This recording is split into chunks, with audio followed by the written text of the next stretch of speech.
We all know about the urban legend about the delicious sausage. It's pretty stupid. I know.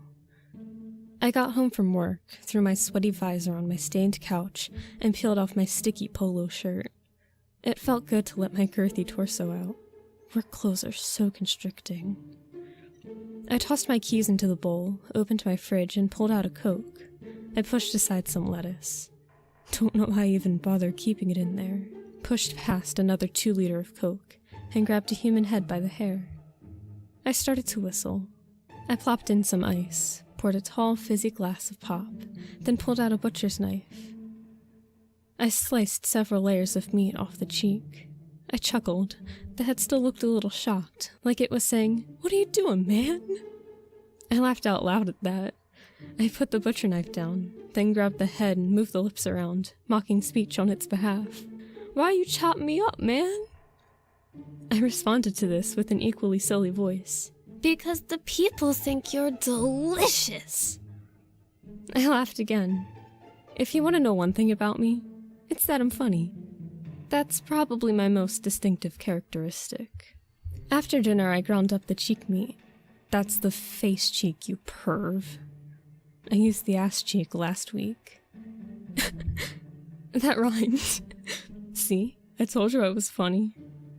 I dropped the meat into the grinder, sprinkled in my secret blend of spices. Hint, I'm a sucker for paprika. And cranked out some pretty nice-looking ground beef. I wrapped it up in butcher paper, placed it in the fridge, and poured myself another Coke.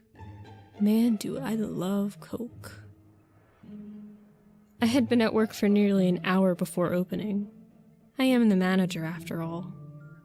Plus, it was the only way I could replace the beef patties with my homemade ones before anyone gets in there.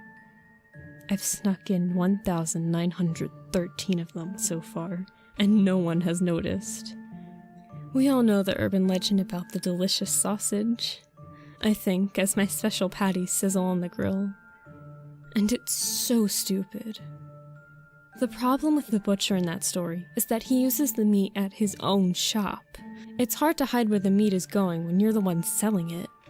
It's so much easier to slip it in at a restaurant where there are thousands of other restaurants just like it. A place where no one will ever know exactly which is the spot with my special ground beef, even though I'm telling you about it right now. The door chimes as the first customer of the day walks in.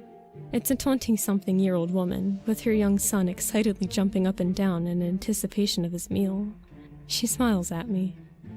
I smile back and give my standard greeting. "Welcome to McDonald's."